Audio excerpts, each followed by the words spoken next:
กราบนมัสการค่ะปูเจริญพรคุณญาติคุณโยมแอดมินของโจพารวยสุขุสุขคนเด้อเมื่อนี้ก็เป็นมื้อสันวันดีอีกแล้วที่อาตมาจะได้มาลงแนวทางของหวยรัฐบาลไทยงวดวันที่1เนาะเดือน6นี่นะปี2568เนาะแต่ว่าก่อนสิลงแนวทางก็สิให้เอ็ดโจเพิ่นแนะนำจักนิดนึงว่างวดที่ผ่านมามันเป็นจังไดแน่เนาะจ้ะมีเขามีรุดจังไดก็เดี๋ยวสิให้เอ็ดโจเว้าจักนิดนึงแล้วอาตมาสิมาเสริมให้เอาเจริญพรเอาเอ็ดโจค่ะเว้าก็หลังจากงวดที่แล้วเนาะค่ะปูเนาะเข้าติดกันมา2 งวดที่แล้วนี่ก็คันสิว่านั่นน่ะเลขวิ่งปูกับเขาอยู่ที่9เนาะค่ะเนาะเดี๋ยวเด้อให้เอกสารเก่ากันเอกสารเก่าเนาะที่มื้อนั้นอืมแนวทางให้กับปูสำหรับแนวทางรัฐบาลไทยเนาะค่ะอันนี้แนวทางรัฐบาลไทยเด้อค่ะ อืมแล้วก็อันนี้คือเช้าวันเลขมื้อนั่นกะเช้าวันเลขออก3มาเนาะค่ะปูเนาะนี่แม่นนี่ใบเนี่ย3ปูว่า3มา3 มาอีหลีอยู่กะแต่ว่ามาที่หลักร้อยเนาะค่ะปูเนาะแม่นแม่นเพิ่นก็ว่าให้มาอยู่นะอืมก็เลยมา309เนาะค่ะอ่าเนี่ยอันนี้คือโค้งสุดท้ายเนาะที่เพิ่นมาบอกว่า3อันนี้ต้องงวดเนาะค่ะอืมอันนี้หมายถึงว่าอันมี2 ใบเนาะค่ะคือลงแนวทางให้ชุดแรกนี่คือลงให้วิ่ง9เนาะค่ะคือวิ่งที่9ปูให้197แล้วก็แม่นแม่นเลขออกอืม09ข้างบนเนาะค่ะปูเนาะ309จ้ะปรากฏว่าข้างล่างเลขออก87เนาะอ่าแต้มเดียวนึงเนาะ97กับ87เนาะค่ะปูเนาะอ่าแม่นแต่ว่าความฝันของปูนั่นติ097นั่นที่จริง0กับ1น่ะเนาะ0กับ1แม่นก็คือที่อาตมาเลือกให้ผิดก็คืออาตมาปกตินี่ก็คือแบบว่าสิให้097แหละแต่ว่ายังใจมันก็เลยไปมักเลข1นะก็เลยตัดสินใจให้ผิดพลาดไปนะจังสั้นเลขมันก็เข้าดอกแม่นอยู่ค่ะปูคือ1กับ0นี่ระวังไว้แน่จักหน่อยเนาะค่ะมันใกล้ๆกันเนาะค่ะปูเนาะอืมและเลขปู่นี่ก็97 97กับ87ก็แต้มเดียวใกล้นิดเดียวนึงที่อันนี้คืองวดที่3เนาะค่ะแต่ว่างวดที่1นั้นเข้าบนล่างรัฐบาลไทยเด้อค่ะเข้าบนล่างแล้วก็งวดที่2ก็เข้าบนล่างเนาะค่ะอันนี้ก็เสนอให้เบิ่งแค่งวดที่ผ่านมาล่าสุดเนาะค่ะเพราะว่าอันนั้นคือเสนอไปแล้วเสนอไป2 คลิป 3 คลิปแล้วอันนั้นก็คืองวดที่1ใครเป็น FC ขาประจำก็จะรู้เนาะค่ะปูเนาะที่ติดตามอยู่ย้อนกลับไปดูได้เนาะค่ะแนวทางรัฐบาลไทยของปู่กูขันว่า2 งวดที่ผ่านมานั้นเข้าบนล่างจริงไหมเนาะค่ะปูเนาะอืมงวดที่ผ่านมาก็เข้าเลขวิ่งที่9เนาะค่ะแล้วก็3มาเด้อสั่นเพิ่นมา3ยืนที่3แต่ว่า3มาหลักร้อยคันมาหลัก10นี่ก็โอ้ยเนาะค่ะปูเนาะกันมาดัก10ก็คุณญาติคุณโยมคุยสิได้กันนั่นล่ะแต่ว่ามันก็อันนี้ก็คือที่ผ่านมาให้เบิ่งเนาะคือถูกก็ถูกเข้าก็เข้าบ่เข้าเฮาก็ว่าบ่เข้านะปูเนาะเข้าอันใดเลขวิ่งเฮาก็บอกเลขวิ่งจังซี่นะก็ชัดเจนเนาะค่ะ FC แนวทางรัฐบาลไทยเด้อค่ะเพราะว่าเมื่อนี้วันที่25แล้วเนาะค่ะปูเนาะแม่นอีกวันเดือนนี้มี31วันก็วันนี้ก็สิตรงจ้ะตรงกับวันสำคัญนี่อย่างแน่บ่อันนี้ก็เดี๋ยวลองไปฟังจากปากปูเนาะค่ะวันนี้ก็จะเป็นงวดที่4เนาะค่ะรัฐบาลไทยเนาะปูเนาะแม่นอันนี้ก็แนวทางเด้อเป็นแนวทางนะ FC ปู่ให้แนวทางนะคะเป็นแนวทางเท่านั้นเนาะปูเนาะแม่น1 มิยอเนาะค่ะ68แล้วกันรัฐบาลไทย อืม เรื่องใดเนี่ยปูเว้าให้ FC ฟังหน่อยค่ะแนวทางรัฐบาลไทยงวดนี้ แนวทางรัฐบาลไทยงวดนี้ก็อาตมาก็ให้ใช้สติเด้อคุณโยม เพราะว่ามันเป็นหวยสัญจร ความแน่นอนคือความไม่แน่นอนเด้อคุณญาติคุณโยมเพราะว่าหวยสัญจรนี่ คุณญาติคุณโยมก็คงต้องรู้แล้วว่า แล้วสิเพิ่นที่สั่งจังใดสิแม่นว่าล็อกจังใดมันก็ไปจังซั่นเด้อคุณโยม เพราะว่ามันเป็นหวยสัญจรก็อยากให้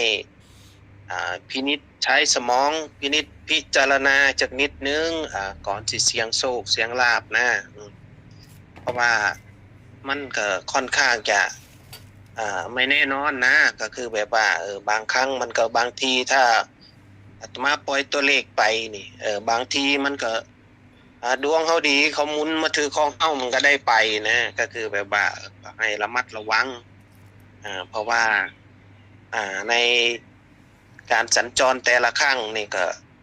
ส่วนมากก็คนมักสิผิดหวังกว่าสมหวังเด้อโยมอันแนวที่เฮาคิดไว้มันก็อาจสิบ่มาตาม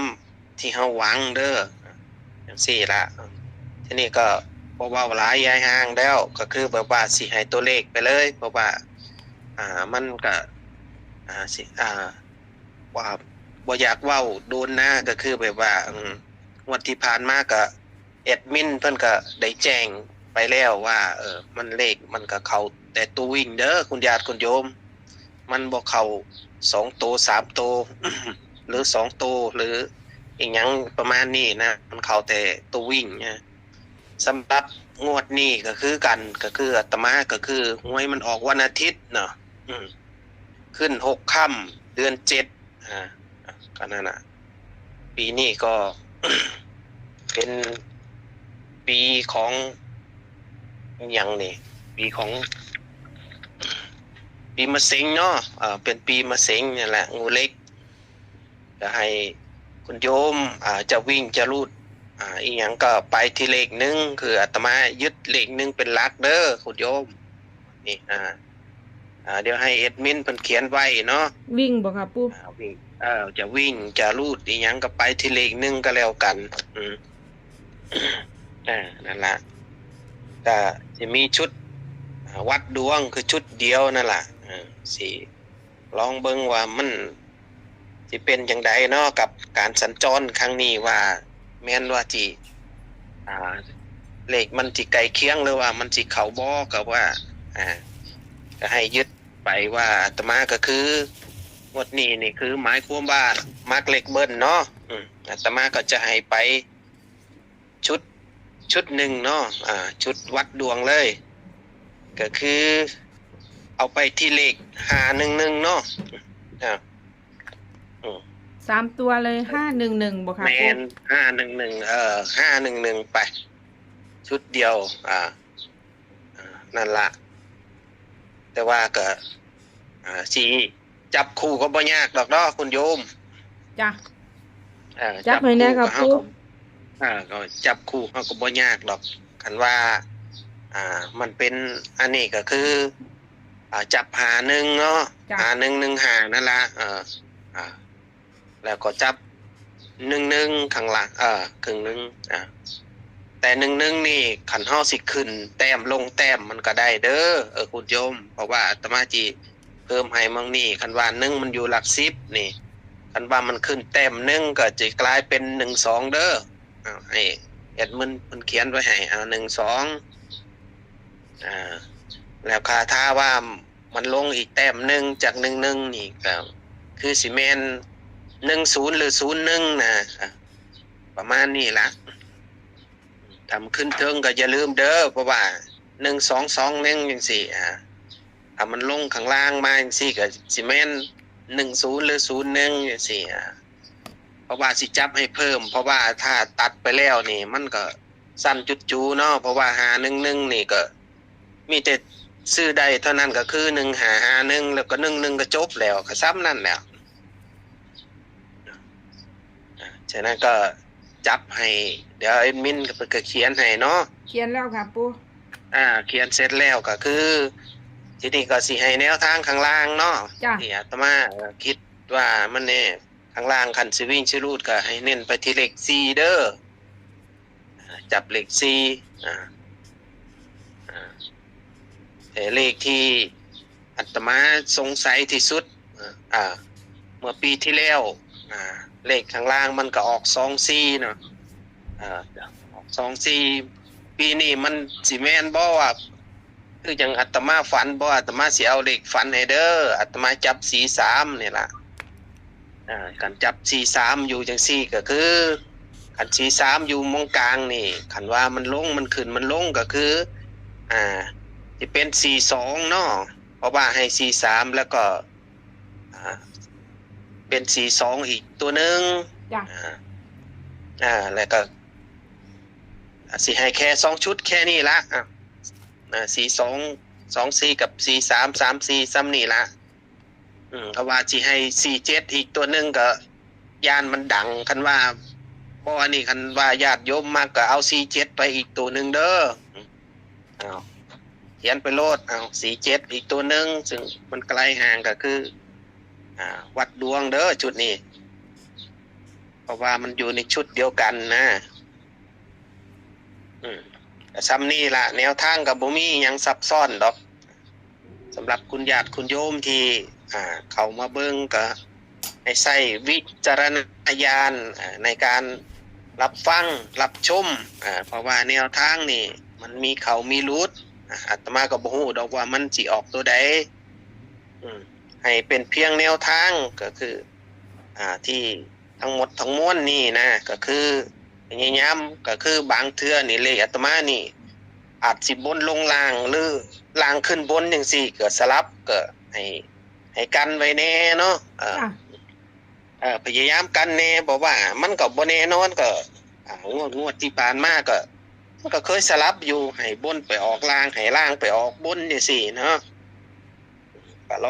ลองพิจารณาเบิ่งก็ลองให้คุณญาติคุณโยมพิจารณาเบิ่งทีก็ถ้าแอดมินเขียนให้เบิดแล้วก็สิบ่มีหยังแล้วเนาะบ้านนี้เดี๋ยวค่ะปู่ขอทวนให้เพิ่นแป๊บนึงเนาะค่ะแนวทางรัฐบาลไทยงวดวันที่1มิถุนายน2568เนาะค่ะบนปูไห่วิ่ง1เนาะค่ะบนวิ่ง1แล้วก็3ตัวมี511หรือจะกลับเอาในนี่ก็ได้เนาะค่ะ3ตัวนี้จะเป็น115ก็ได้เนาะปู่เนาะก็นั่นล่ะค่ะก็สิไปเอา1551ก็ได้หรือว่าสิเอา11ก็ได้เพราะว่ามีแค่นั้นแหละแล้วก็ปูตันไห้มี51เนาะค่ะ5115 11นี่ผู้ใดอยากกลับเอาก็ได้เนาะค่ะกลับโรเดอร์11มี11แล้วก็ตัวกันเนาะค่ะตัวกันมี121221แล้วก็1001เนาะค่ะ1001เนี่ยแอดเขียนให้กลับกันเนาะค่ะหมายถึง10แล้วก็01เนาะแล้วก็ส่วนข้างล่างวิ่ง4เม็ดเดียวเนาะค่ะมี43กลับน้ำแดงเนาะค่ะ4334 4224 4774เนาะค่ะปู่เนาะแม่นซ้ำนี่ล่ะจ้ะอันนี้ก็แนวทางรัฐบาลไทยเลขปู่งวดที่ผ่านมาก็ออกไม่ไกลเนาะค่ะออกบ่ไกลจากที่ปู่ให้มาเลย97ออก87เนาะค่ะลดแต้มนึงนี่คนที่เขาซื้อเป็นเขาก็ซื้อขึ้นแต้มลดแต้มเขาก็ถือเด้อคุณญาติคุณโยมก็นี่นะที่อาตมาให้ขึ้นแต้มลงแต้มก็คือหมายถึงว่าเลข11นี่ล่ะ11มันอยู่กลางนี่อันมันขึ้นไปแต้มนึงนี่ก็อาจจะเป็น12หรือ21จังซี่คันมันลงก็สิเป็น10หรือ01จังซี่นะเพราะว่าขึ้นแต้มลงแต้มบ่ต้องไปสงสัยว่าให้511คือจังมี01คือจังมี12มันมาแต่ไสน่ะเดี๋ยวก็สิงงกันอีกแล้วก็จริงงงหลายเนาะงวดโค้งสุดท้าย3มาเนาะค่ะปู่เนาะโค้งสุดท้าย3มาน่าเสียดายมาหลักร้อยเนาะค่ะแต่พระศิวลีเพิ่นก็บอกว่าจะร่วมสร้างนะปู่เนาะเพิ่นจะซอยสร้างเนาะมันก็บ่แน่ดอกว่างวดนี้คันว่าพระศิวลีบารมีของเพิ่นก็อาจสิมาให้กับคุณญาติคุณโยมได้เฮกันล่ะมันก็บ่แน่ดอกว่าก็คือลูกกลมๆเนาะบ่มีผู้ใดฮู้ดอกจ้ะ อ่าเพราะว่ามันถ้าเขาหมุนว่าถือของเฮาก็ได้เฮกันได้ล่ะ แม่นอยู่ค่ะ ถ้าเขา ปู 3ตัวก็ได้เฮนักอีกก็เก่าอีกแล้วบาดนี้ เป็นแนวทาง มันก็ เป็น บ่ แนว แน่ ทาง ดอก นะ อ่า อันนี้คือแนวทาง แม่น รัฐบาลไทยปูเอามาฝาก FC แล้วกับปูเนาะจะร่วมสร้างพระศิวลีเนาะสำหรับ FC สายบุญเนาะ แม่น ผู้ใดอยากร่วมสั่งกับปูร่วมสั่งพระศิวลีก็ยินดีต้อนรับทุกท่านเนาะค่ะปูเนาะยินดี แล้วก็ผู้ใดอยากให้ปูไปจาริกแสวงบุญเนาะค่ะที่ประเทศอินเดียก็ผู้ละ510ก็ได้เนาะค่ะ บอกกันก่อนเนาะเดี๋ยวสิว่าทำบุญก็คือบ่บอกแน่ก็สิว่าก็ผู้ที่สำหรับผู้ที่อยากสร้างด้วยร่วมบุญเนาะค่ะก็บอกกล่าวเล่าแจ้งกันไปก็โทรมาก็ได้เนาะค่ะปู่เนาะ แม่น จ้ะโทรมาถ้าใครอยากได้บัญชีหรือร่วมบุญร่วมสั่งพระศิวลีเป็นบุญใหญ่นี่พระศิวลีนี่ก็ได้โอ้ไม่ได้สั่งง่ายๆนี่เนาะปู่เนาะทั่วสิไป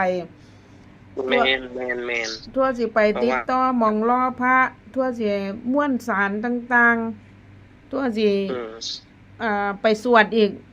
ตอนเวลาที่เพิ่นทำพิธีต้องมีใบสีใบอหย่างนั้นนะไปสวด เวลาเขาหล่อนะคะไม่ได้ทำเล่นๆนะไม่ได้ซื้อแบบสำเร็จมานี่เนาะปู่เนาะ